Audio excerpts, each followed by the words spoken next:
Dieu est fidèle. Hier après-midi, qui a été béni, lève la main. Baissez la main. Qui n'était pas là hier, lève la main. Quelques personnes. Et qui n'est pas là ce matin, lève la main. Voilà. Ça m'a réjoui en tout cas avec les bien-aimés qui sont venus de l'Europe. Aussi, je vais vous demander de vous lever, vous qui êtes venus de Guyane, Martinique, Paris, Suisse. Ils se lèvent, on va les accueillir très fort.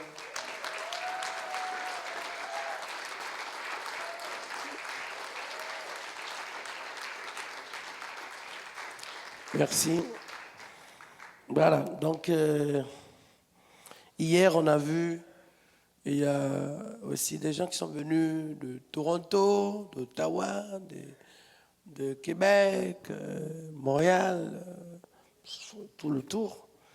Mais, hein? Oui. Même j'ai vu des gens qui sont venus des États-Unis aussi, qui m'ont envoyé des messages. J'ai vu le message ce matin, une des États-Unis pour le programme ici. Et on est réjouis ce matin de faire le culte ensemble et de pouvoir rendre grâce à Dieu. Merci Pasteur Poulin, merci pour votre équipe. Et lorsque j'ai eu à cœur de faire ce programme le 10, j'avais oublié que c'était la date de mon anniversaire. J'ai vu d'abord le programme à faire avant de voir la date du 10 comme anniversaire. Peut-être que tellement je suis dans le code, la prière en Jésus-Christ, que l'anniversaire, ça passe après, ça ne vient pas dans ma tête. Mais j'ai vu, et c'est ma fille qui est passée à côté de papa, le 10, c'est ton anniversaire. J'ai dit, oula. Là, je me suis dit, ok, c'est déjà lancé. Mais voilà, je pense que ce matin, je vais essayer d'être bref parce qu'il y a des gens aussi qui vont prendre l'avion. Et surtout, badaboum, badaboum, badaboum. Et voilà, on bénit Dieu. Merci des louanges. Est-ce que vous êtes bénis par la louange, hein? Voilà, attendez-vous à beaucoup de choses, des grands événements, des concerts, des conférences, des séminaires, et qui vont faire boum, boum, boum. Boum, boum, boum. Les hommes, les femmes, les jeunes se lèvent pour Dieu.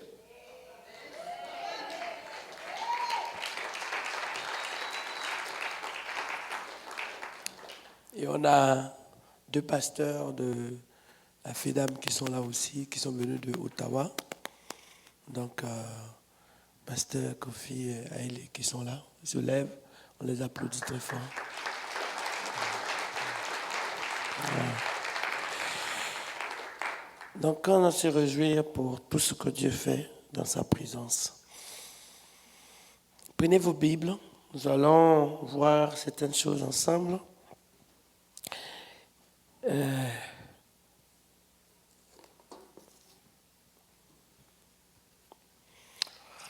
Hier, j'ai vu le frère, là, c'était touchant. Vous savez, le grand, il est là. Il m'a dit que pour être là, ils sont repartis à Ottawa. Et au dernier passage, c'est quelqu'un qui était suivi par des psychologues, psychiatres et tout ça. Et qui était vraiment dans la dépression, esprit de folie. Et Dieu l'a délivré. Et hier, vous l'avez vu comme il était tout neuf. Et témoignait ce que Dieu fait. On applaudit, c'est ça qui est la grâce de Dieu. Voilà. Ce que je veux dire, c'est que il faut que le tout à coup de Dieu doit être quelque chose de concret et que c'est au milieu de nous. Alors, je vais vous partager un peu la vision que j'ai de l'avenir de l'Église et de la conception même de l'appel qui pour moi est prioritaire. Actuellement, on est édifié par le fait qu'on prêche la parole et on s'inspire de ce que Dieu a fait dans les actes des apôtres. Ça, c'est juste. Et aussi, on est enfant de Dieu, on est édifié pour ce que Dieu fait en nous. Et aussi, on est béni par le fait que par la présence du Saint-Esprit, le Seigneur nous permet ensemble de pouvoir partager des choses. Mais la vision que j'ai de l'Église, c'est en dehors de ça. C'est le fait que, tu vois, quand on prend la Bible, on lit les actes des apôtres, on voit ces choses qui se sont passées, qu'eux ont vécues et qui nous servent de base, d'éléments d'encouragement, d'édification. Mais moi, ma conception, c'est que ces choses, si elles ont existé, elles doivent être parmi nous. Nous devons être les chrétiens de nos jours où ces témoignages, on doit pouvoir le voir au milieu de nous, avec nous, devant nous, autour de nous, à côté de nous. Je peux pouvoir voir un frère, il était mort, il est vivant, il prêche l'évangile. Donc quand tu lis ce qui se passe et que tu vois ce qui se produit, et en fait, la corrélation te permet de savoir que Dieu est vivant. Parce qu'aujourd'hui, enseigner que Dieu est vivant, c'est beau, mais vivre que Dieu, la grâce et l'existence de Dieu, c'est puissant. C'est ça, c'est ça le royaume de Dieu. Parce qu'aujourd'hui, l'église, elle est belle, hein? Il y a beaucoup de lumière, comme on est ici. Il y a des projections, il y a des caméras, il y a des écrans, des belles chaises, il y a de beaux tapis. On est bien habillés, on est tout content, on danse bien, on est heureux. C'est des retrouvailles. C'est fort, ça. Mais ça, c'est pas le royaume de Dieu, mes chers amis. Parce qu'au milieu de ça, on continue de porter nos bagages, nos décharges. On est là, on vit les mêmes choses. On retourne avec nos petits démons, nos petites galères. On va à la maison et en fait, le petit moment à l'église, c'est fort, mais après, plus rien. Ça, c'est pas le royaume de Dieu. Enfin, excusez-moi d'être peut-être trop agressif, de dire les choses de cette manière, mais pour moi, ça... Le royaume de Dieu, pour moi, ça, j'ai un problème avec ça. Mais moi, le royaume de Dieu, pour moi, je crois que Dieu est vivant. Pas quelqu'un qu'on est... Ça a changé là, hein? Non? Alors, Dieu est vivant. Ça, un petit peu réglé encore, là, parce que quelque chose a été touché sur le micro. Il ne faut rien toucher quand tout fonctionne bien. Donc, je disais que le royaume de Dieu, c'est... Même quelqu'un qui vit tellement bien. Remettez comme c'était, please. Ah ben d'accord. Donc, quelqu'un qui vit le royaume de Dieu tellement bien que même la personne comme Étienne, tu vois, il meurt, mais avant de mourir, il voit le Jésus de Nazareth. Et en fait, c'est tellement fort que tu es là, c'est bon, c'est mieux là. Voilà, merci. Donc, il est là en fait et il voit Jésus apparaître. Donc, en montant, il voit Jésus. En vivant, il voit Jésus. En marchant, il voit Jésus. En prêchant, il voit Jésus.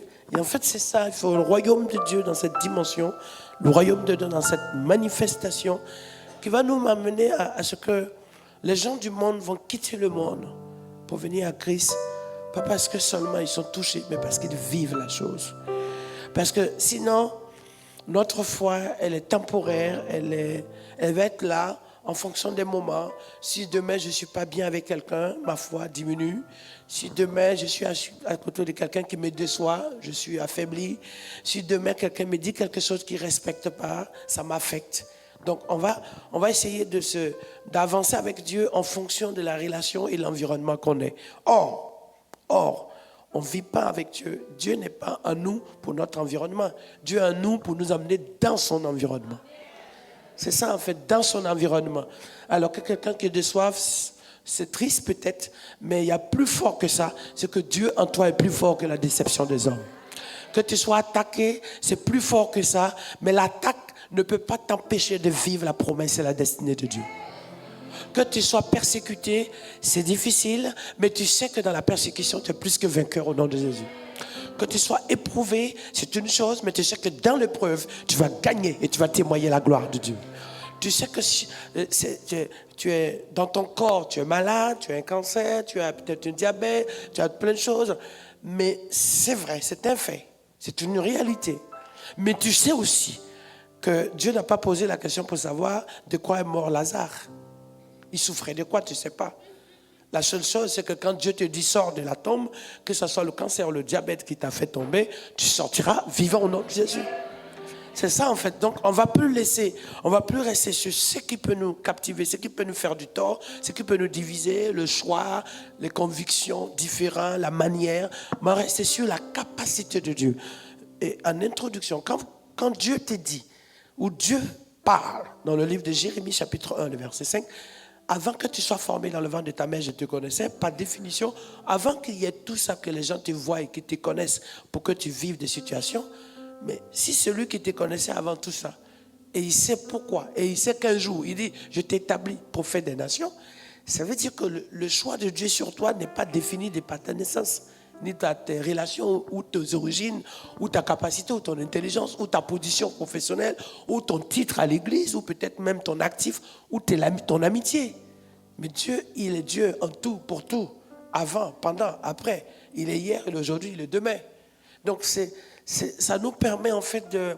Parce que plein de choses bloquent beaucoup d'enfants de Dieu. Si je m'asseyais, si c'était mon thème aujourd'hui, je vous dirais plein de choses. Tu peux être en train d'avancer. Un mauvais enseignement peut te bloquer.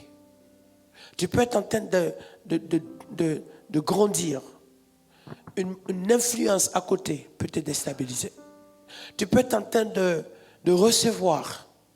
Une distraction peut interrompre la communion que tu as. Et ces choses-là, on se rend compte qu'en fait, on prend plus du temps à combattre ce qui peut nous affecter plutôt qu'à développer ce que Dieu peut nous donner. Et on va se rendre compte que le vrai bas blesse, le vrai problème là, il est là.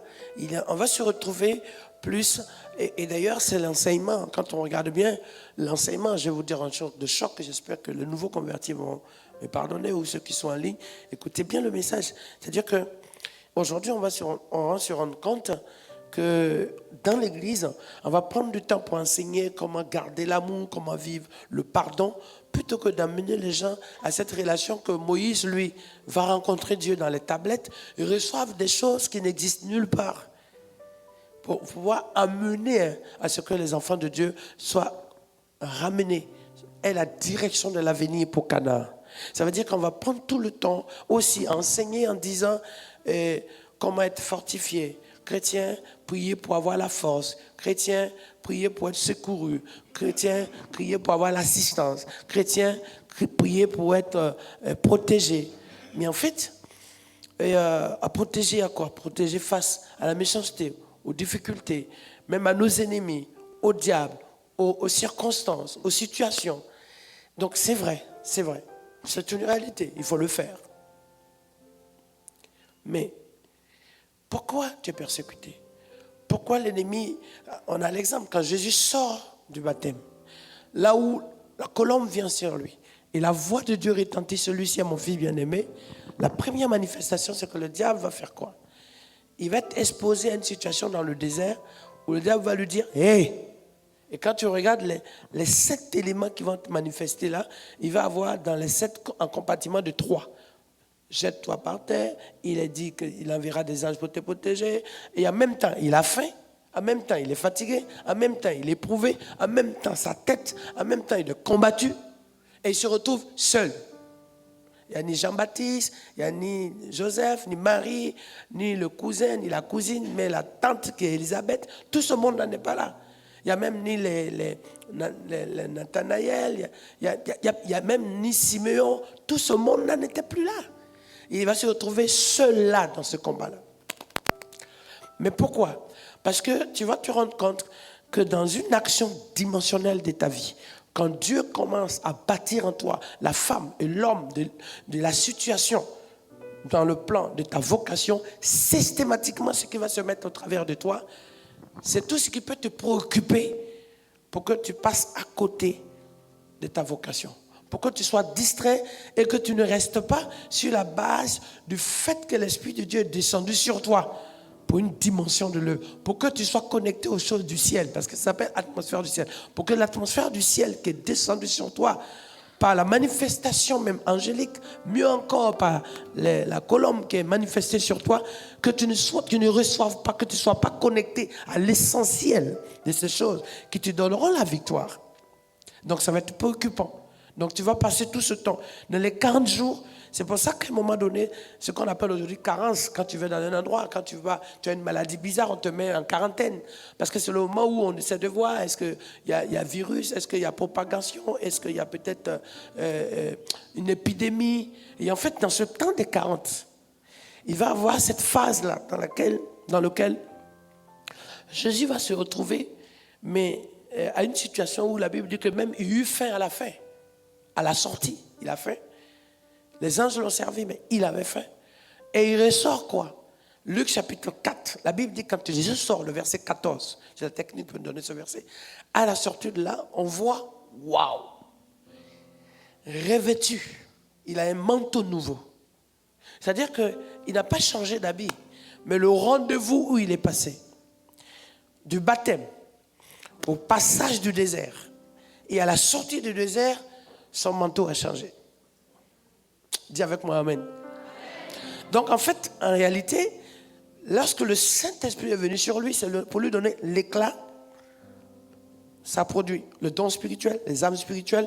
Ça manifeste le rayonnement de Dieu, la lumière de Dieu, la grâce de Dieu, la puissance de Dieu, la connexion de Dieu, la relation avec Dieu, la voix de Dieu, l'inspiration de Dieu, la révélation de Dieu, la connaissance de Dieu, les outils de Dieu. Ça t'impacte sur le manteau de Dieu. Donc, avant que tu sois maintenant dans une action d'expression de la grâce de Dieu, il y a quelqu'un qui cherche à mettre une tache sur ta robe. C'est ce que ça veut dire. Mais lorsque Jésus a tenu et que la tache n'a pas pu tomber sur lui, qu'il est revenu, là, Jésus revêtu de la puissance de l'Esprit, retourna en Galilée. Et sa renommée s'est répandue dans tout le pays d'alentour. Pendant qu'il était là, on voulait tuer sa renommée. On voulait, vous voyez, revêtu de la puissance, on voulait détruire la puissance de Dieu qui était sur lui. On voulait arracher, on voulait casser. C'est pour ça aujourd'hui, en fait, ne vous focalisez pas sur qu'est-ce qui vous persécute. Regardez ce qui est en train de se passer. Qu'est-ce qui est autant fort et puissant qui amène une persécution à chercher à vous éteindre? Je reprends. Ne vous focalisez pas sur la maladie qui est devant vous. Ne vous focalisez pas sur l'attaque qui est devant vous. Ne vous focalisez pas sur l'épreuve qui est devant vous. Mais regardez, qu'est-ce qu'il y a de très fort pour quelqu'un de si simple, inutile, faible. Rien du tout mais autant de centaines et de milliards de personnes. Je ne parle pas de 8 milliards et demi que nous sommes. Mais depuis que le monde existe, au commencement, se nomme, parce que tu es unique.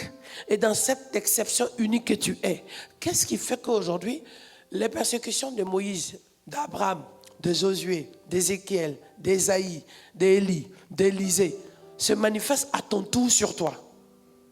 C'est que quelque part, c'est parce que quelque part, il y a une action d'une valeur exceptionnelle que tu ne vois pas, mais qui préoccupe à ce que, en fait, ce qu'on appelle la diversion des œuvres du diable, réellement.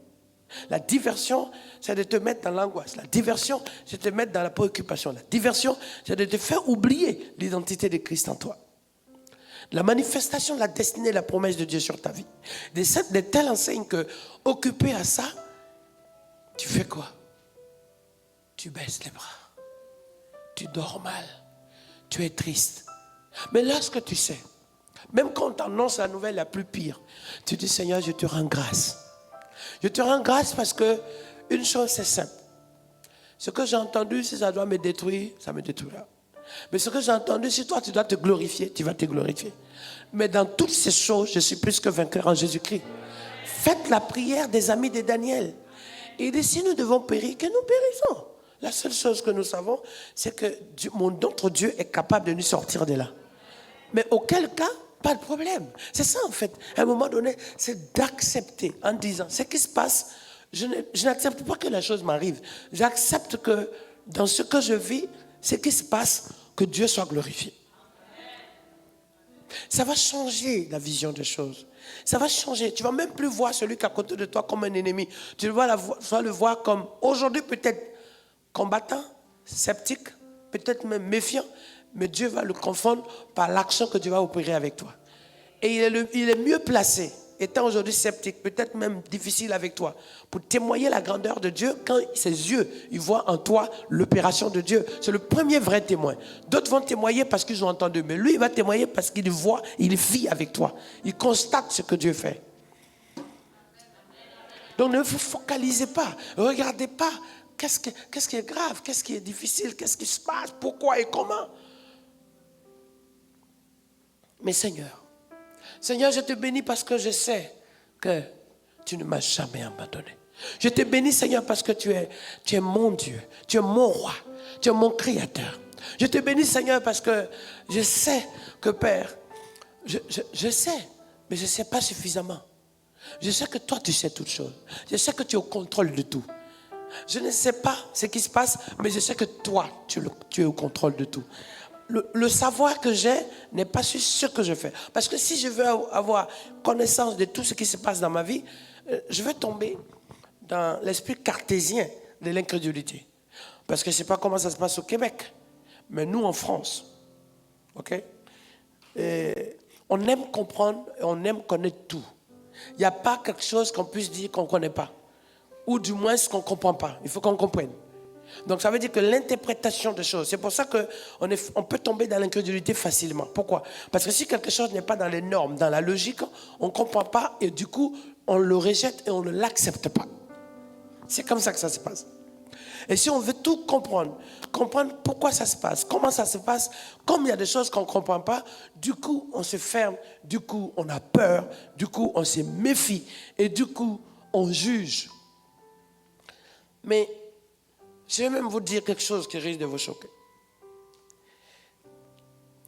À un moment donné, j'apprends avec Dieu que quand même que tu marches avec Dieu, quand tu sers Dieu, il faut d'office intégrer la trahison. Intégrer que dans ta marche, la trahison, c'est le modèle même que Christ a vécu avec ses propres disciples. Et le mot trahison n'est pas valable pour quelqu'un qui ne te connaît pas. La trahison prend un sens toujours pour quelqu'un qui est avec toi ou qui est censé être avec toi et qui est censé être même ton supporteur et ton soutien, voire même un membre de ta famille considéré comme tel. Et même plus loin, il faut intégrer que les attaques de la vie ne sont pas des choses qui sont données aux autres. C'est des choses qui vont arriver. Parce que le modèle de Christ même, à Gethsémani, c'est qu'il a vécu.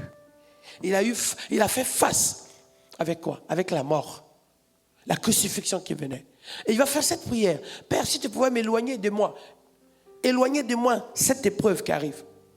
Pourvu que ma volonté ne se fasse pas, mais la tienne. Tu vas rentrer dans une prière où l'épreuve, tu ne la crains plus. C'est comme quand tu prends l'avion. Il y a des gens qui n'aiment pas les turbulences. Il y a des gens qui sont mal à l'aise même dans l'avion. Ils ont mal de mer, mal de neige, mal d'avion. Et d'autres même, ils ont mal de tout. Mal de tout. Comme le mot mal, maladroit, mal, maladie, mal, malédiction. Ils ont tout, mal.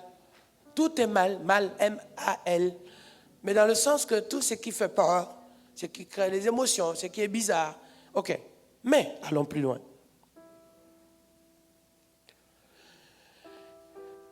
Quand il y a les turbulences, ou le bateau qui bouge de partout,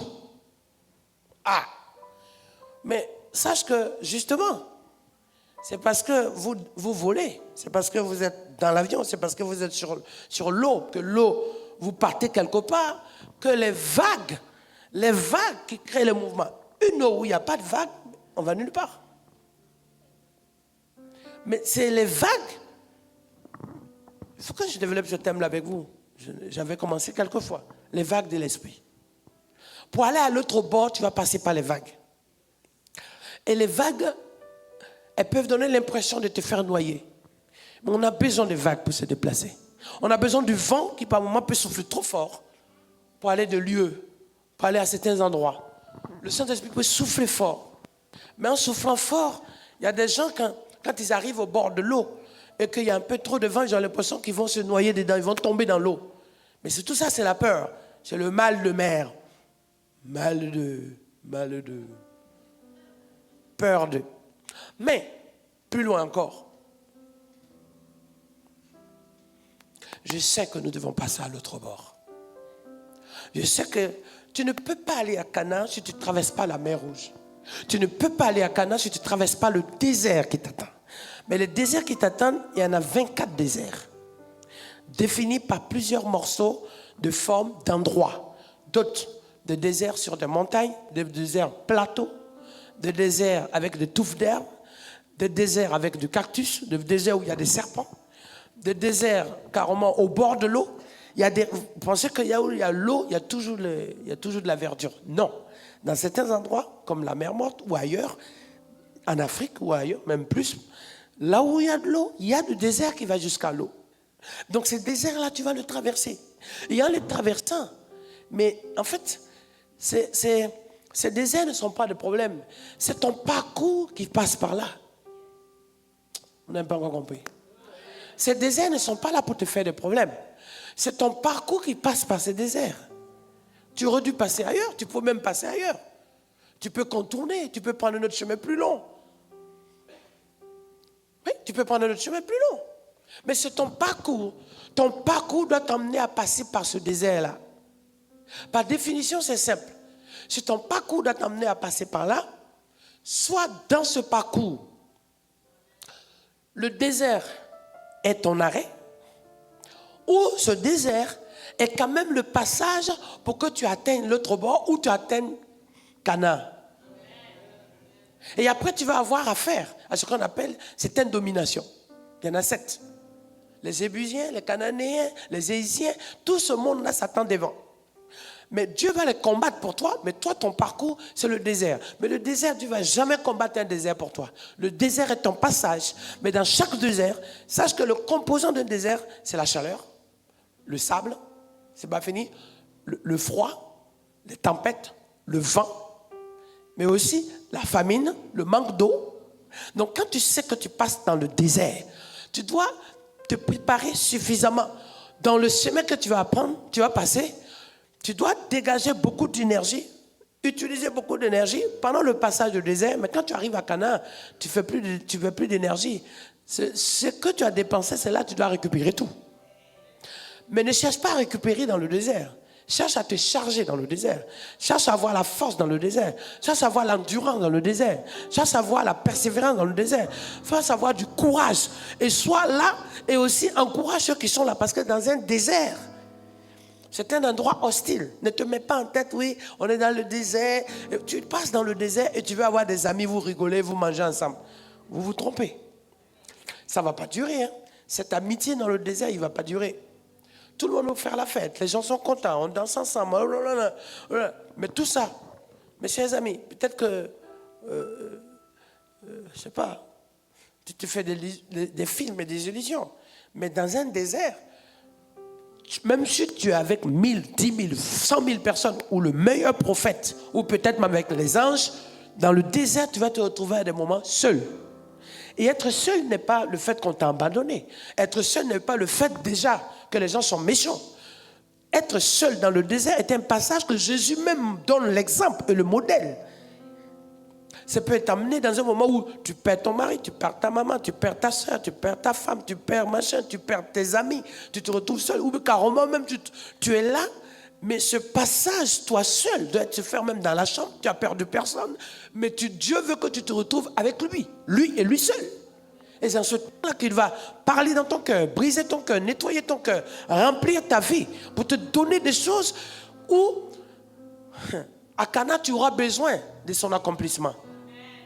Mais dans ce désert, ce n'est pas parce que ces choses se passent dans ta vie que c'est une malédiction, que c'est un échec, que peut-être dans ce moment, c'est fini pour toi. Mais dans ce temps de désert, c'est l'endroit où Dieu prend personnellement. C'est pour ça que si tu ne veux pas le faire de toi-même, les circonstances vont t'amener à le faire.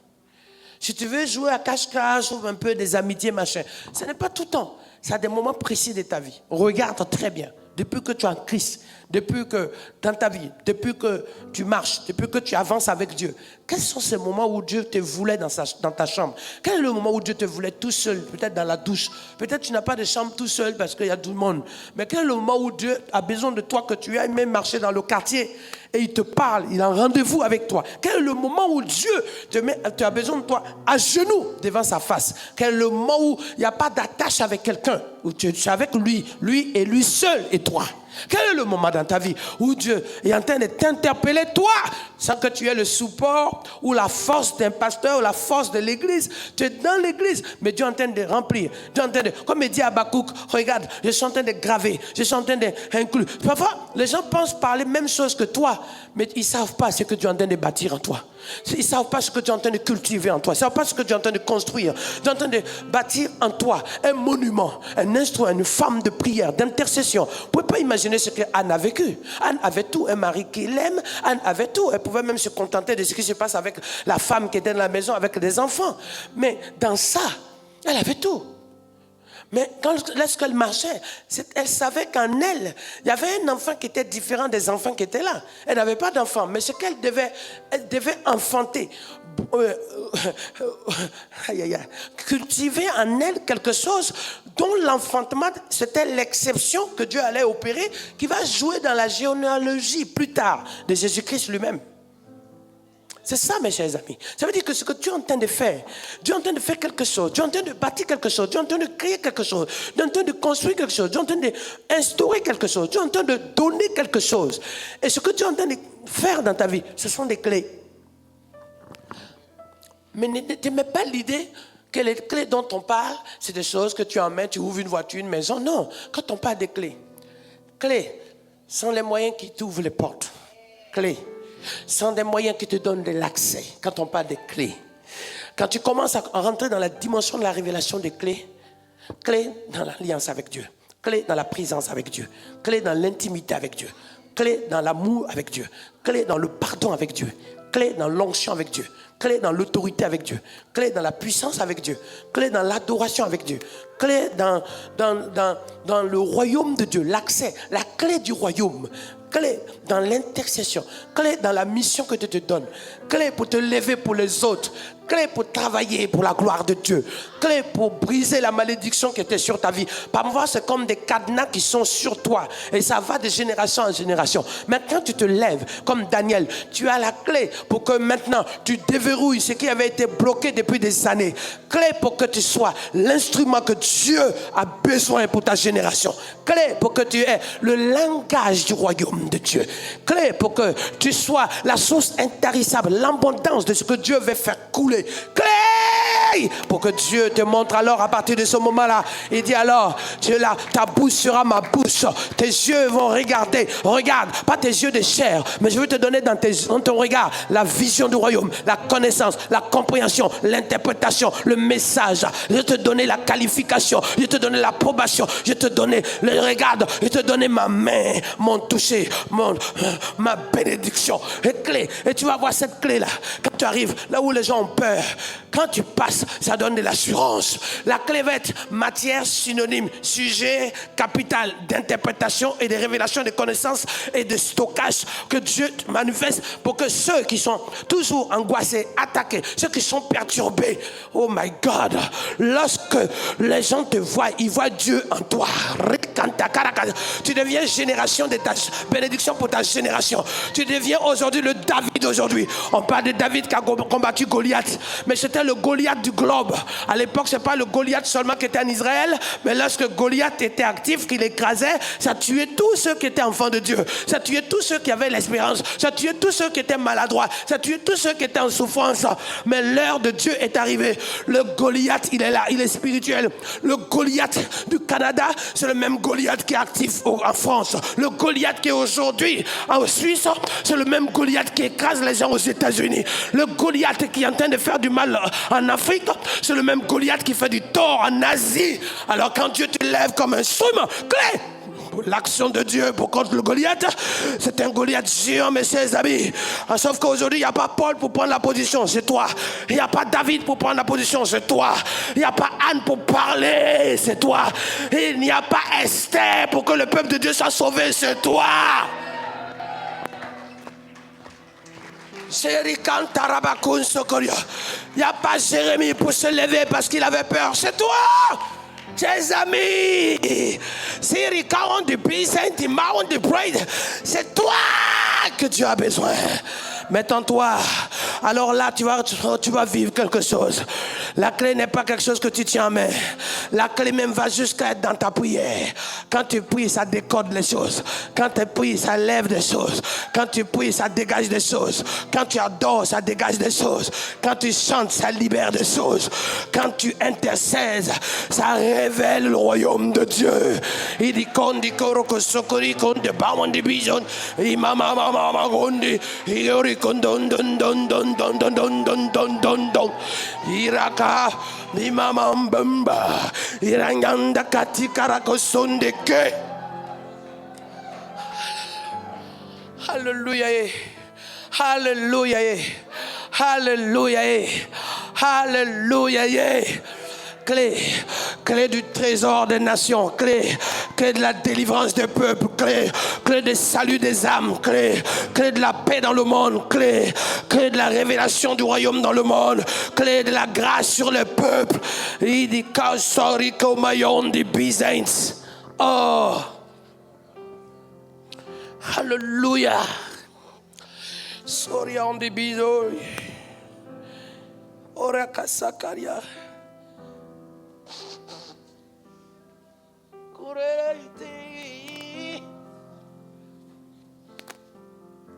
Parce que mes chers amis,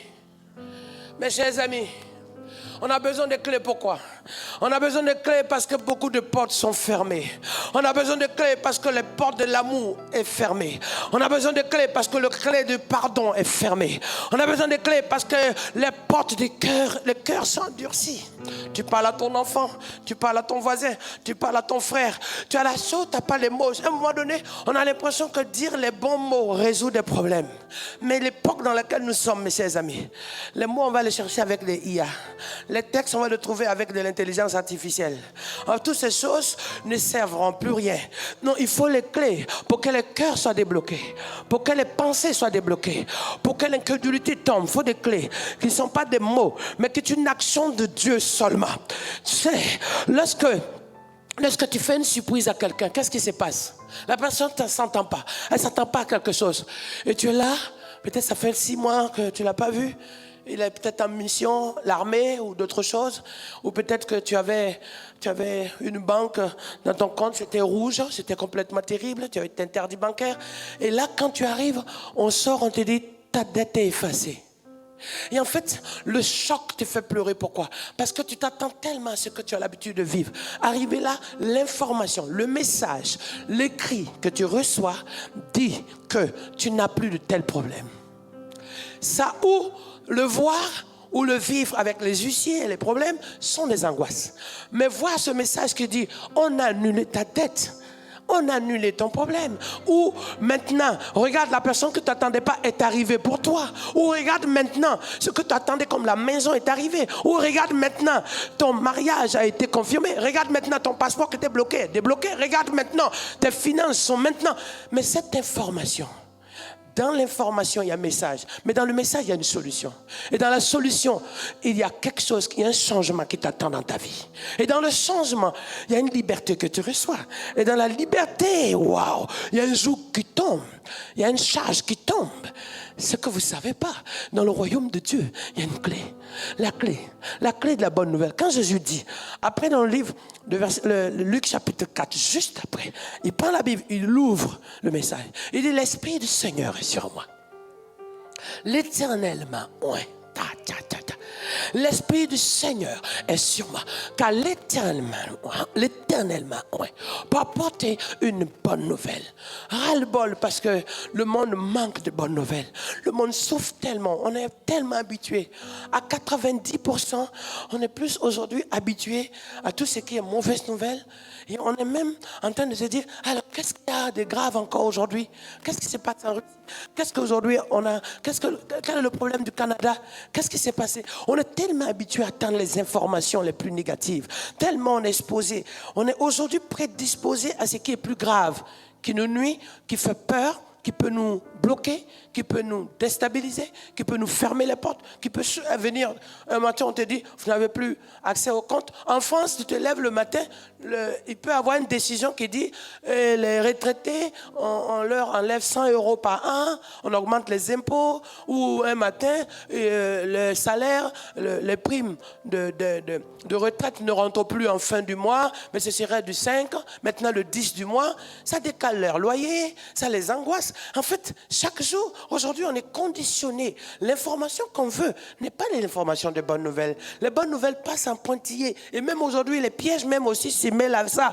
On est tous, l'information est devenue ce qui peut être catastrophique, ce qui peut être grave. Et il y a une météorite, il y a peut-être, il y a eu en août, tous les trucs, l'eau qui est tombée là et qui est montée de partout. On était informé à savoir, est-ce qu'il y a encore de l'eau qui va arriver? Qu'est-ce qui va se passer? C'est ça qu'on est habitué. Habitué tellement à ça qu'on se dit, comment on fait? On n'est plus préparé aux bonnes nouvelles. On n'est plus préparé aux bonnes choses. On n'est plus préparé à la gloire de Dieu. On est aujourd'hui un être humain, qu'on soit chrétien ou pas, dans une prédisposition, même dans nos prières. On rentre en combat spirituel face à ce que le diable veut faire dans notre vie. Mais on ne se lève pas suffisamment pour que maintenant la bonne nouvelle... Oh my God. Vous pouvez laisser mon verset, s'il vous plaît. La bonne nouvelle, l'Esprit du Seigneur est sur moi. C'est ça en fait, l'Esprit du Seigneur. On vient à l'église pour que l'Esprit du Seigneur est sur moi, parce que l'Éternel m'a oint pour annoncer une bonne nouvelle. Dis avec moi, bonne nouvelle. On doit venir à l'église pour les bonnes nouvelles. Et en fait, c'est pas bonne nouvelle pour les pauvres, c'est pas pauvre celui qui n'a pas d'argent. Pauvre, celui qui n'a pas de bonnes nouvelles est pauvre. Celui qui ne reçoit rien de joyeux est pauvre. Il est pauvre de restauration, il est pauvre de vie. Il n'a pas. Pourquoi il ne faut pas cataloguer le fait d'être pauvre, le fait de ne pas avoir d'argent ou de ne pas avoir une maison? Non, le pauvre, c'est celui, à ce moment-là, qui respire aux dépens des autres. Celui qui ne sait même pas comment il finit sa journée. Celui qui ne sait pas comment il finit sa journée. Celui qui se pose des questions, mais qu'est-ce qui va se passer encore? Lui, c'est un malheureux. Lui, il est angoissé, il est stressé tous les jours. Parce qu'il attend un coup de fil. C'est le coup de fil qui va, comme quelqu'un, par exemple, on dit, il a un AVC, il est avec les médecins, on ne sait pas ce qui va t'arriver. Tu es assis chez toi, tu attends qu'on t'appelle. Le téléphone sonne. Si quelqu'un même t'appelle pour te saluer, tu es déjà paniqué. C'est ça en fait. On n'a plus les bonnes nouvelles. Or, ici, il dit quoi? L'Esprit du Seigneur est sur moi. Dis avec moi, l'Esprit du Seigneur.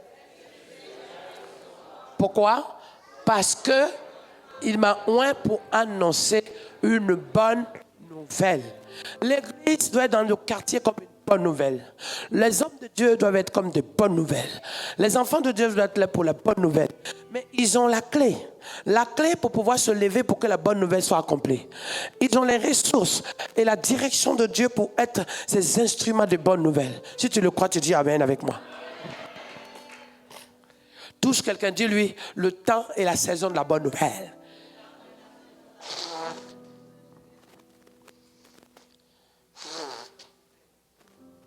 Le péché a fait des dégâts assez. Les démons ont fait assez de dégâts dans ta vie. La maladie a fait assez de dégâts dans ta vie. Pourquoi aujourd'hui on a peur de la blouse blanche? Parce que le médecin, dans son regard, doit te rassurer. Et c'est tellement pour te rassurer que même quand il sait que c'est grave, il ne te dit pas que c'est grave. Il utilise un terme un peu trop médical pour te dire c'est métastasé. Il te dit tu es dans une situation où vraiment non, mais ça va aller. Mais il faut savoir que maintenant tu as besoin d'être suivi par une sorte de... Il va te dire des choses dans un langage que tu ne comprennes pas. Mais sauf un autre médecin va comprendre ce qu'il veut dire. Mais parce qu'aujourd'hui, on n'est plus... On doit pouvoir dire, ah oui, on va te dire quelque chose. Waouh. Oui. La bonne nouvelle, c'est que tu es plus que vainqueur. Pour le temps que Dieu t'a donné, tu vas accomplir ta mission. Dis avec moi, Amen. Dis avec moi, Amen. Plus fort, Amen. Il m'a envoyé pour guérir. C'est ça. Il m'a envoyé pour guérir. Et aujourd'hui, ce que l'Église fait, c'est devenu un lieu de respect. Voilà, les gens viennent. Attends, si tu as un problème, attends, après le culte, on va régler ça. Mais ce n'est plus l'église, le regroupement, où tu arrives, tu as un fardeau. Il dit décharge tes fardeaux. Tu arrives, tu es stressé, mais tu sors rassuré. Tu arrives, tu es triste, tu ressors joyeux. C'est ça, l'église doit être cette mission-là. Mais toi, enfant de Dieu, tu as cette clé. La clé de quoi? La clé en fait que quand tu commences à prier, tu deviens comme un Josué. Soleil, arrête-toi. S'il y avait les ténèbres qui devaient arriver, la lumière va prendre la place du soleil pour éclairer sur la personne qui est devant toi. S'il y avait la sécheresse, il va pleuvoir pour que ça arrose, pas pour inonder, pour faire des casses comme en bas, mais pour que ça arrose, pour que les plantes poussent. Et lorsque la vague commence à faire peur, lève la main et les vagues vont se calmer. Parce que tu as la clé. Tu as la clé. Tu arrives dans une maison. C'est comme si c'était fermé, tu n'avais pas droit. Mais tu arrives, la porte va s'ouvrir parce que la maison t'attend. Mais en toi est manifestée la clé qui l'ouvre. Là, tu dis, non, ce n'est pas la peine. On a déjà prié. Nous avons pêché toute la nuit. On n'a pas eu du poisson. On a travaillé la nuit. On n'a pas trouvé du poisson. D'ailleurs, ce poste-là n'est pas donné à tout le monde parce que c'est compliqué. Tu n'as pas la compétence qu'il faut. Tu n'as pas l'âge qu'il faut. Mais aussi, tu n'as pas le niveau qu'il faut. Et tu connais personne pour être à cet endroit-là. Oh. Mais Dieu dit, c'est pour toi. Dis avec moi, c'est pour toi. Dis avec moi, c'est pour moi. Dis à quelqu'un à côté de toi, est-ce que tu sais que c'est pour moi? Maintenant, une dernière fois, tu lui dis, est-ce que tu sais que c'est pour nous? Il faut t'inclure dedans, c'est pour nous.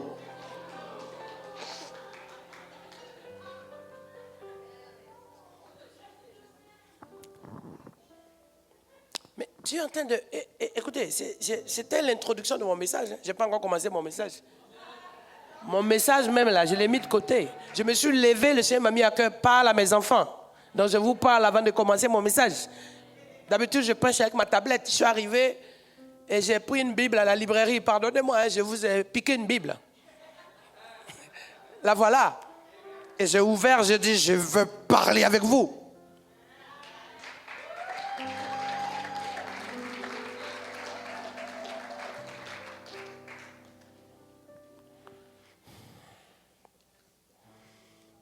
Est-ce que vous comprenez? Une clé. Parce que l'idée que vous avez de la clé, c'est elle qui tourne comme ça. Mais elle fait ci. Mais l'épée, c'est une clé. La parole, c'est une clé.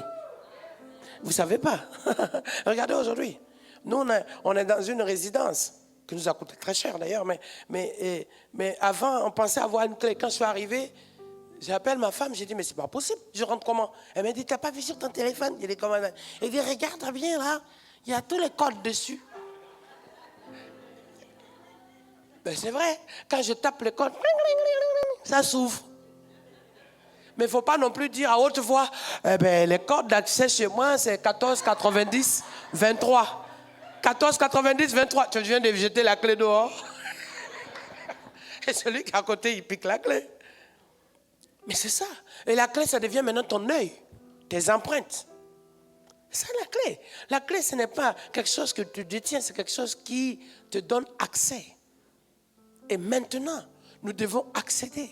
Accéder ce qui nous appartient. Accéder à ce qui nous donne de porter la bonne nouvelle. Accéder à ce qui nous permet d'espérer que la terre promise, c'est pour nous, nos enfants. Nous sommes la continuité de cette génération battante, des serviteurs battants. Nous ne sommes plus ces fidèles chrétiens, on passe à cette étape-là. Nous sommes des soldats du royaume. Auquel cas, dans certains domaines, notre quotidien, notre combat. On a un combat, plusieurs combats. La jeunesse se bat avec 4 choses. La jeunesse se bat parce qu'elle a un problème d'identité qui fait qu'elle n'arrive pas à comprendre entre ce que ses parents lui ont appris, entre ce qu'elle a découvert dans la vie, entre ce qu'on entoure, son entourage l'influence, et entre ce qu'elle essaie de découvrir avec Dieu et comment dans sa foi, dans ces 4 éléments, il y a toute une sorte d'embrouille qui fait que la jeunesse se retrouve être en confrontation, à se dire, mais je fais quoi?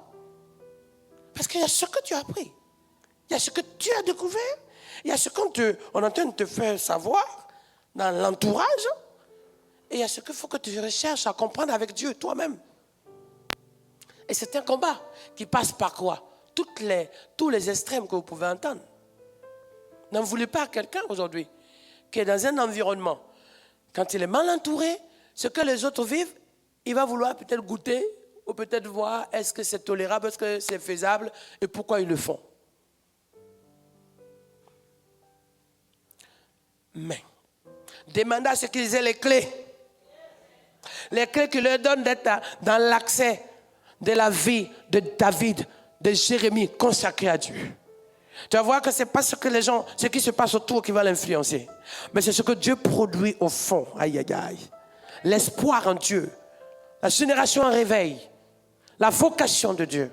L'exception de Dieu sur leur vie. Quand Dieu a parlé à Jérémie, il avait 12 ans. Quand Dieu a parlé à David, il avait 12 ans. Quand Dieu a parlé à Samuel, il avait 12 ans. Ça veut dire le début de l'adolescence joue un rôle majeur. Ne dis pas que tu es un enfant, que je serai avec toi. Mais c'est là le Y. C'est là que l'orientation des choses. C'est là, au lieu d'avoir les posters de Lady Gaga, de Michael Jackson dans ta maison, ou peut-être les posters de je ne sais qui, tu ne postes pas seulement, tu commences à voir l'identité du royaume dans ta vie. Les parents aujourd'hui ont un problème.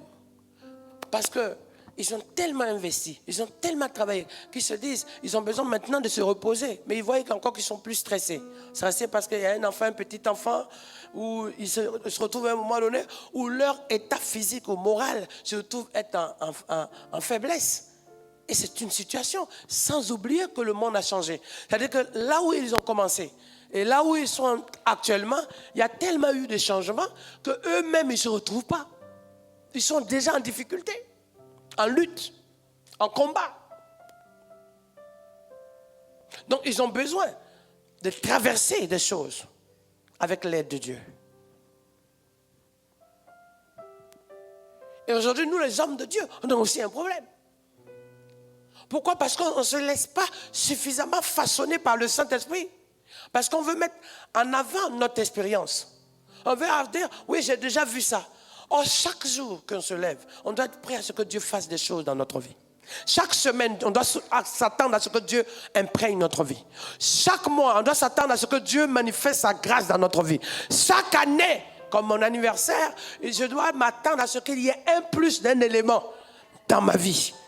Je ne dois pas dire « Alléluia, Alléluia, je suis...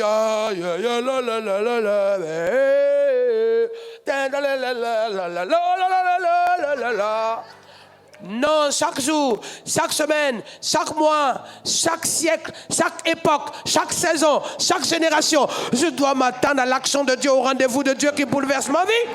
Je dois pouvoir, mes chers amis, actuellement nous sommes en printemps. Oui, on est en printemps. Mais les printemps de 2025, on doit pousser de nouvelles feuilles. On doit pousser, on va lâcher du fruit, des belles légumes qui doivent sortir. On doit produire en abondance. Mes chers amis, même si l'hiver a été rude, l'hiver a été difficile, mais maintenant on est en printemps. Je ne dois pas être en printemps en train de dire « Oh, l'hiver a été difficile, je ne comprends pas. » Non, je suis en printemps. C'est mon printemps. Il doit avoir en moi le réveil du héros. Il doit avoir en moi le réveil du serviteur, de l'intercesseur, du prophète. Il doit avoir en moi, mes chers amis. Et en me réveillant dans mon printemps, j'embarque derrière des gens qui étaient en souffrance. Parce que mes chers amis, les animaux qui sont allés se cacher en hiver, en printemps, ils sortent de leur tanière. Ils sortent tous de leur cachette. Tu as eu peur en hiver. Tu as souffert en hiver. Tu as été écrasé en hiver. Mais à ton printemps, à ton printemps, à la saison de ton printemps, à l'heure de ton printemps, au rendez-vous de ton printemps.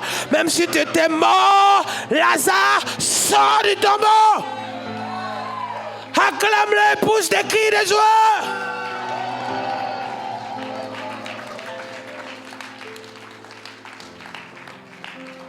Et quand tu arrives à ton été, voilà, c'est pas bon. Quand tu arrives à ton été, là où c'était moche, là où personne n'a envie de passer, tu deviens beau, éclatant, tu rayonnes. Même ce que tu n'avais pas comme feuille, tu l'as. Et on va venir cueillir des belles fruits sur toi. Tu vas avoir un autre visage. Les gens ont dit, mais je suis passé par là, je ne savais pas. Et wow, à ton été, oh my God, à ton été, tu montes à une clarté, à une sorte, tu es revêtu, tu as le manteau de l'onction. Ah, il dit quoi? Jésus revient de l'épreuve, revêtu, dans le mot revêtu, il y a vêtement dedans. Tu as maintenant le même vêtement, mais il prend une autre couleur. Il devient maintenant avec éclat. Dis avec moi, éclat.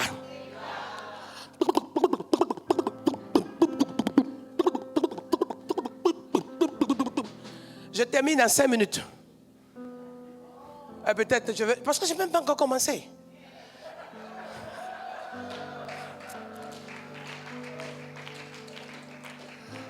Mais à ton été... Ah là là là là là là là. Aïe. Ce qui est en train de germer et pousser va prendre de l'ampleur. Va s'exprimer. Va se découvrir. C'est pour ça, à ce été-là, oh my God, c'est pour ça que les disciples, lorsqu'ils ont été appelés, ils ont été appelés par Jésus. Ils ont été appelés. Ils ont été appelés quand? Je veux dire, le Seigneur s'est révélé en eux en les appelant en hiver. Il les a appelés à la saison de l'hiver de leur vie. Au moment où on les appelait, personne ne les connaît. Ils ne brillent pas. Ils n'existent presque pas. Ils sont presque comme morts. Et Dieu est en train de les former.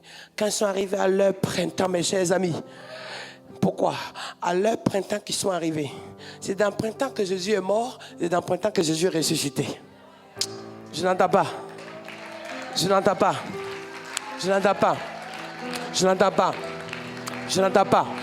Quand ils arrivent là, Jésus meurt, c'est comme s'ils étaient tristes. Ce n'est pas pour longtemps. C'est là maintenant qu'il ressuscite. C'est pour ça qu'on parle de Pâques. Il leur ressuscite. Et quand on revient à la source de Pâques, mais aussi c'est la même saison dans laquelle le peuple de Dieu qui était esclavage, qui était dans l'esclavage, qui était en souffrance, le Seigneur va dire au jour de Pâques, maintenant, la mort va faire référence, Jésus va faire référence à l'agneau qui a été tué à cette occasion avec le sang de l'agneau qui a été mis sur les portes des maisons des enfants de Dieu. Lorsque l'ange de la mort est passé, il passe, mais il va sauter ta maison. Celui qui veut te détruire, quand il va passer, il va voir qu'en toi, tu ne peux pas te détruire. Et là, à partir de ce moment, parce que la sonnette de la sortie du désert a été programmée. Ça veut dire l'heure pour aller à Canaan est arrivée.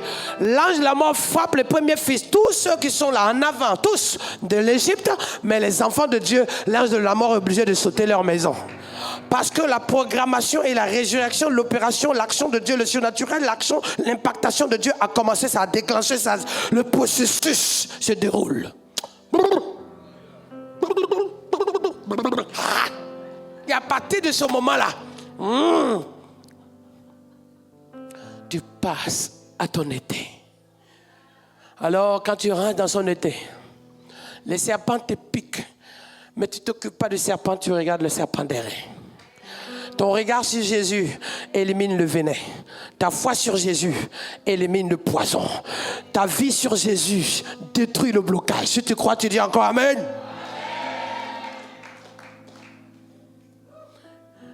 Et en été, waouh, on découvre alors que celui qui était à côté de toi qui souffrait est un véritable élu de Dieu.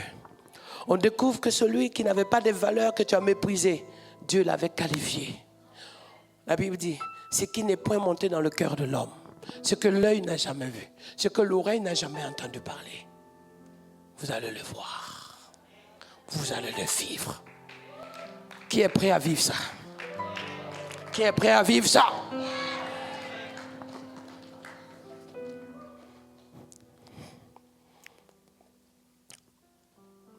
Je vais prier. Mais j'aimerais que tu saches une chose. C'est ça. C'est ça aujourd'hui. C'est ça aujourd'hui. Quand tu pleurais, on ne savait pas. Tu avais envie même de te cacher. Tu avais envie de ne parler à personne. Dans ton hiver, même quand tu étais là, personne ne te voyait. Mais dans ton printemps, et mieux dans ton été, même quand tu te caches, ça se manifeste. Même quand tu ne veux rien faire, même ce que tu n'as pas demandé, on te demande, est-ce que tu veux travailler, qu'est-ce que tu as besoin? C'est-à-dire que tu cherchais, tu ne trouvais pas. Mais quand tu arrives dans ton printemps et tu passes dans ton été, on vient vers toi, on te dit, la Bible dit, voici les miracles qui accompagneront ceux qui auront cru. Alors que dans ton hiver, tu as cherché les miracles, tu n'as pas trouvé. Tu avais demandé même de l'aide, personne n'a répondu. Mais là, ça se lève derrière toi. Ça te suit, ça t'accompagne, ça te suit. Oh oh oh oh oh oh oh oh oh oh oh oh. Ça te suit. Ça te suit. Les miracles qui accompagneront ceux qui auront cru. J'ai une question à te poser. Quel miracle tu as demandé à Dieu? Miracle financier, ça vient. Miracle de la joie en abondance que tu vas déborder en toi, ça vient. La victoire que tu cherches en miracle, ça vient.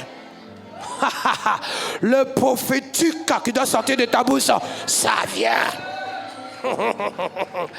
La guérison que tu avais besoin, ça vient.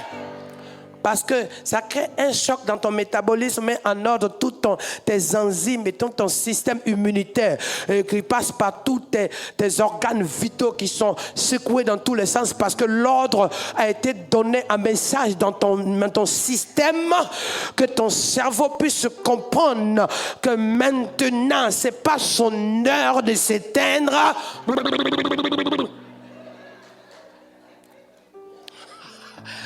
Wow! Alléluia!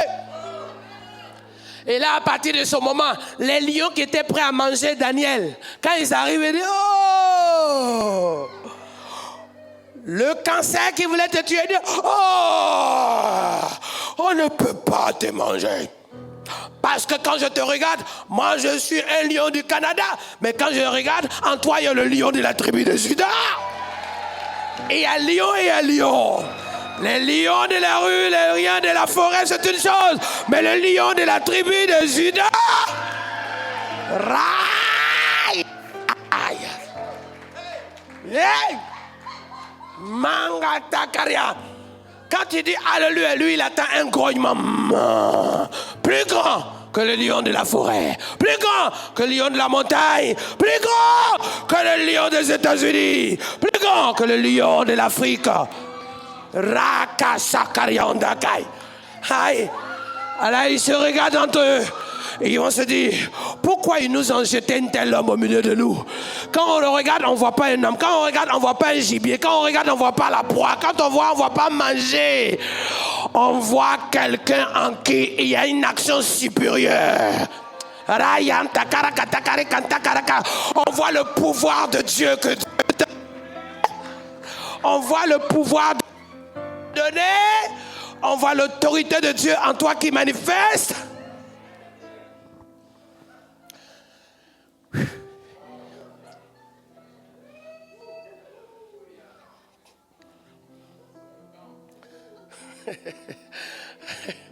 Oh my God. Riante Kesakarian. Eriboro Mahambay. Je vais vous dire. Vous savez pourquoi il y a la neige au Canada? Mais parce que vous êtes à une position déjà de l'hémisphère nord et vous êtes à l'extrême de l'hémisphère nord, vous êtes près de pôle nord. C'est pour ça qu'il y a la neige. Mais c'est parce que vous n'êtes pas suffisamment proche de Dieu que vous ne recevez pas la fraîcheur, la chaleur. Quand vous êtes proche de Dieu, vous n'avez pas à combattre les démons. Votre position va être dans une position de bénéfice où Dieu va, la fraîcheur de Dieu, la grâce de Dieu, l'amour de Dieu, la joie de Dieu, la paix de Dieu, la force de Dieu, l'abondance de Dieu, les anges de Dieu vont entrer, circuler dans votre maison. Et là, vous pouvez dire, ce n'est plus moi qui vis, c'est Christ qui vit en moi. Aïe, aïe, aïe, aïe.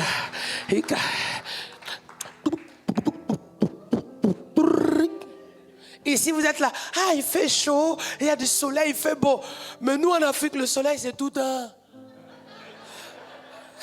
Quelqu'un ne va jamais dire, il y a du soleil, il fait beau. Qu'un Africain qui te dit ça, il a un problème. Parce qu'il ne connaît que le soleil. Il est né au soleil, il marche au soleil, il dort au soleil, il marche au soleil, il est couché au soleil, il mange au soleil, il travaille au soleil, il grandit au soleil. Il fait beau parce qu'il y a le soleil. Tais-toi, soleil. Mais pourquoi? Parce que la position géographique de l'endroit par rapport à l'hémisphère, par rapport à l'équateur, par rapport au positionnement du soleil, fait qu'en permanence, il ne connaît que ça. Mais nous devons maintenant changer notre géolocalisation, notre géoposition. Aïe, aïe, aïe, aïe. Notre culture ne doit pas nous influencer, mais notre communion doit nous emporter, frère de Dieu. Aïe, attaque. Notre goût ne doit plus maintenant nous différencier. Notre couleur ne doit pas nous différencier. Mettre notre cœur d'adorateur. Notre cœur d'adorateur. Notre alliance doit nous rapprocher de ce que Dieu veut accomplir dans notre vie. Je dis, je n'ai pas encore commencé. Je suis en train d'introduire mon message. Aïe, c'est pour ça qu'il faut qu'on ait des avions privés dans peu de temps pour ne pas dépendre des avions. Ah, et Suisse, Lufthansa, Air France, tenez-vous bien. Parce que les enfants de Dieu doivent pouvoir prier, chanter, danser et partir d'un endroit à un autre librement à l'heure qu'ils veulent, au moment où ils veulent, quand ils veulent, pour louer l'Éternel et faire la volonté de Dieu. Si tu crois, tu dis Amen.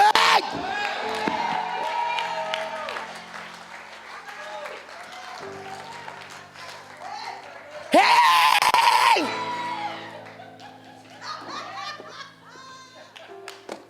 Bada! J'entends pas Bada!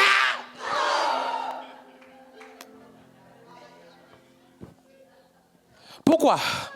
Parce que on est en train de jouer, on est en train de chanter. Pour le moment, quand on joue, on chante, vous nous entendez. Quand on prie, on chante, vous nous écoutez. Quand on prie, on chante, on reçoit des choses dans notre cœur, notre âme est touchée. Mais, au printemps, il y a un été qui arrive. Écoute, un printemps et un été qui arrive. Quand on commence à chanter, quand on commence à jouer la musique, quand on commence à prier, il va avoir le même timing angélique. Et les deux dimensions d'adoration vont se croiser. Les deux dimensions vont se croiser. Pour le moment, les choses du ciel se passent, amen. Les choses d'ici se passent, amen. Mais il va y avoir une manifestation où la dimension des choses de la terre monte et en même temps les choses du ciel descendent et le croisement de ces deux va faire badaboum.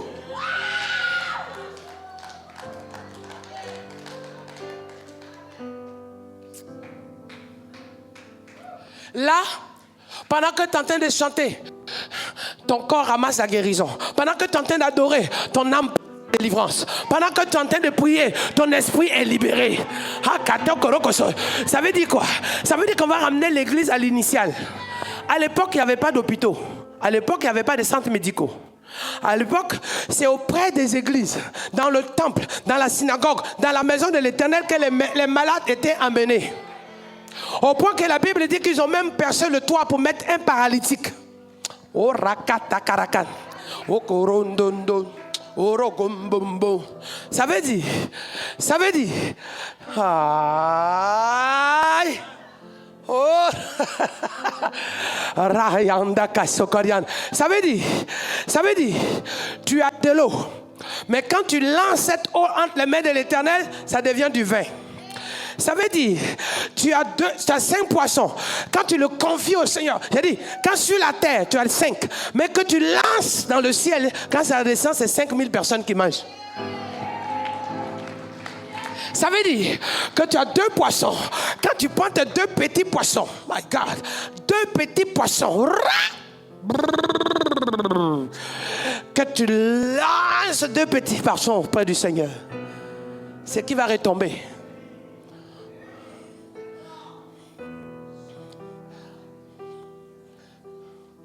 C'est 3000 et 5000. Ça fait 8000. Il faut additionner, hein? 3000 et 5000. Ça fait 8000. 3000 et 5000. Ça fait 8000. Mais la Bible dit 1000 à tes côtés, 10 000 à ta droite, tu ne seras pas atteint. Mais additionne les deux, ça fait combien? 1000 et 10 000, ça fait 11 000. Tu sais dans toutes choses que tu es plus que vainqueur en Jésus. On se lève, s'il vous plaît. Alléluia. Alléluia. Ce que tu commences, Dieu va multiplier. Qui tu es, Dieu va t'impacter. Ce que tu vis, Dieu au contrôle. Et la grâce de Dieu coulera sur toi. Et ce que tu as traversé jusqu'à aujourd'hui, ce sera un témoignage. Seigneur, je te prie maintenant, je vais à l'instant, je sais que tu es dans une phase et je vais te demander pendant que tu lèves la main, tu as 3 secondes pour quitter là où tu es. Cours vite, viens ici, viens te plonger là, viens t'arrêter là pour la prière maintenant. Je ne veux pas poser les mains sur tout le monde, mais je veux seulement que tu viennes et je veux faire une prière finale pour tout le monde, une prière totale, entière. Dépêche-toi. Tu veux aujourd'hui te lancer dans cette dimension, que tu sois pasteur, que tu sois serviteur, que tu sois chrétien, que tu sois leader. Je veux que tu saches que dans ce que Dieu veut te faire plonger, c'est l'heure de ton printemps et de ton été. Ça va durer 5 minutes et après on va libérer tout le monde. Mais je sais, viens-toi là. Même si tu as la technique, tu veux venir aussi, viens, tu peux venir. C'est ouvert maintenant. Cette saison, c'est saison, Esprit de Dieu. Saison. Viens. Je ne sais pas si tu es dans ton corps, dans ton attaque, dans ton ministère, dans ta vocation, dans ta santé, dans ta marche. Peu importe le contexte, la situation, de ce que tu vis, de ce que tu traverses. Peu importe les circonstances de ton actualité maintenant. Je sais une seule chose. Dieu veut déclencher le processus de ton printemps et de ton été au nom puissant de Jésus de Nazareth. Et après cela, tu sauras que même passer à ton automne, mais tu sais, les couleurs de tes feuilles changent, mais la nature de ta vie ne change pas. C'est ça qui est la vérité. Qu'est-ce que c'est qu'une feuille? C'est rien une feuille. Le feuille, c'est une chose. Mais la racine, c'est ça qui fait ta force. Oh, la Bible dit quoi? Il dit, je veux que tu puisses découvrir ce qu'on appelle la largeur, la longueur, la profondeur, la hauteur de l'œuvre de Christ en toi. Qu'est-ce qui fait qu'on pleure? N'aie pas peur de pleurer. À ta naissance, tu as pleuré pour que tes poumons puissent s'activer pour respirer. Alors pleurer n'est pas un échec. Les temps de pleurs que tu as vécu vont devenir des temps de témoignage. Les temps de pleurs difficiles qui ont été très lourds. Mais prépare-toi. Si tu as pleuré depuis des années, sache que Dieu va récolter ton âme, tes larmes. Dieu va récolter tes larmes. Et il va le faire couler sur toi comme une onction. Oui, frère. Il va récolter tes larmes. Et à la place, il va faire couler tes larmes comme une onction sur toi. C'est pour ça que rien ne peut le voler. Hey! Il va récolter tes larmes. Il va le mettre dans un récipient. Et il va le transformer en onction qui va couler sur toi. C'est pour ça que ta bénédiction ne dépend pas de ce que les gens pensent. Père, je te prie maintenant, ferme les yeux. Je te prie à l'instant maintenant. Je te prie que le processus de Dieu, ce rendez-vous est un départ pour toi. C'est une orientation. Je sais que tu vas passer dans une phase où le Seigneur maintenant va dire, je veux que le fruit en toi s'exprime. Les choses d'une dimension nouvelle, d'une impactation totale. Et que au-delà de ce que tu attends, ce ne serait pas toi qui chercherais, les choses viendront. Les choses seront derrière toi, avec toi, devant toi, sur toi. Comme une cloche qui sonne. Et tu entendras seulement le son de la cloche qui détermine l'endroit et l'espace et la multiplication et les ressources que Dieu déploie pour toi. C'est pour ça, ne te laisse pas distraire. C'est pour ça, regarde pas devant toi, regarde pas à côté de toi. Regarde en Dieu. Même ce qui est devant toi qui peut te distraire, regarde en Dieu. En Dieu, il n'y a pas de position à droite ni à gauche. En Dieu, ce n'est pas parce que tu regardes devant que tu vois Dieu. Mais c'est parce que tu mets devant toi la priorité. Ton focus, c'est God. Alors Seigneur, je te prie maintenant. Reçois. Dis avec moi, je reçois.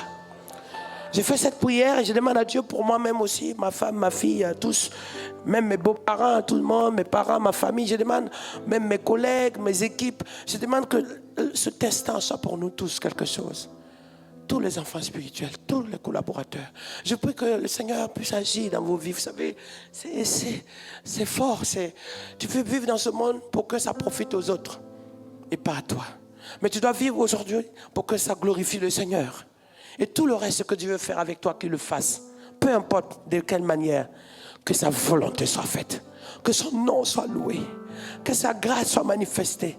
Je sais que ce rendez-vous était important pour toi, pour un virage de ta vie, pour une orientation de ta vie, pour une direction de ta vie, pour un message fort de ta vie, pour une grâce de ta vie.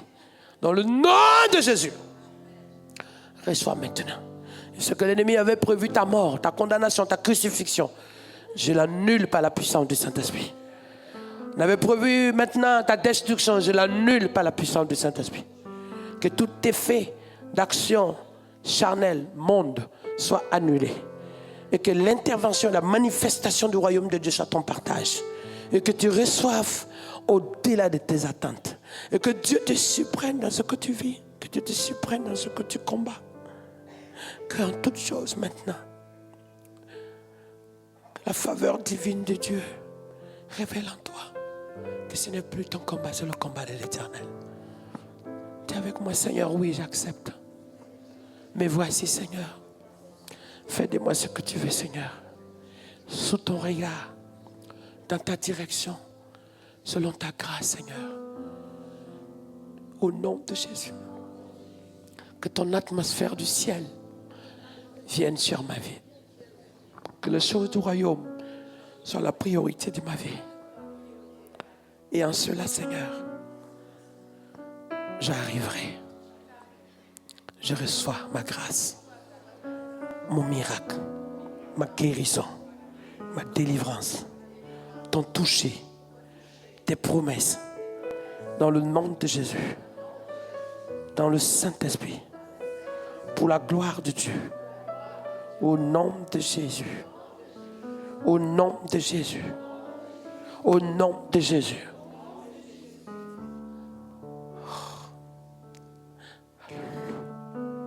Lève la voix et dis-lui merci. Lève la voix et dis-lui merci. Lève la voix et dis-lui merci. Dis-lui gloire à toi, Seigneur. Au nom de Jésus.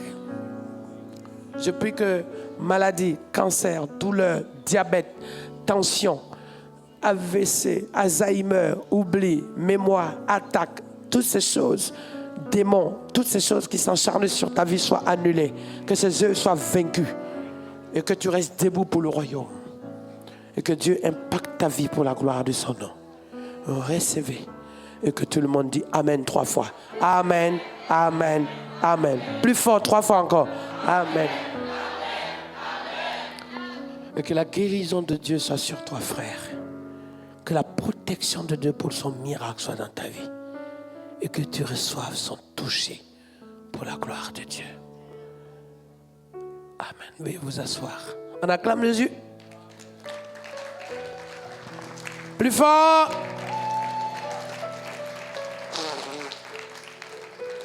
Voilà.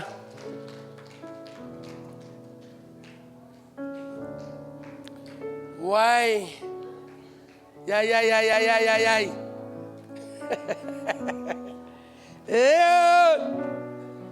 Bon, on a envie de rester plus longtemps, hein?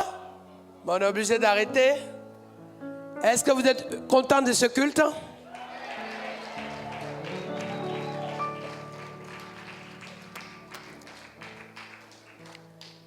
Dieu est tellement fidèle. Amen. Que le Seigneur ouvre les portes pour ceux qui vont partir, ceux qui vont partir loin, ceux qui vont aller manger, ceux qui vont... voilà. Hier soir, on est passé près d'un couche-tard. Mais on ne comprend rien, tu sais. Au Québec, c'est original, hein? Couche-tard. On était dans un char, près d'un couche-tard. Et c'est bien dit. Ouais, parce qu'au moins, à n'importe quelle heure, on arrive couche-tard. On trouve toujours de l'eau, quelque chose à grignoter dans le couche-tard. C'est original. Vous les Français, il faut apprendre le français du Québec. C'est le meilleur français. Mes beaux-parents ont été les premiers à applaudir. Hein. On les bénit, allons bénir, soyez bénis. Merci Seigneur. Alléluia. Donc, pasteur, je pense que on prépare une journée spéciale encore, d'ici avant la fin d'année encore, peut-être septembre, et comme l'année dernière. Mais, et puis, que Dieu soit loué. Et on prépare la conférence Badaboum qui est prévue, on va l'activer. Donc, avant que je parte, j'ai une réunion de travail demain, mardi. Donc, on va recadrer tout ça et puis hop, boum, boum, boum. T'es avec ma Bada? Encore, Bada? Merci, pasteur. Wow!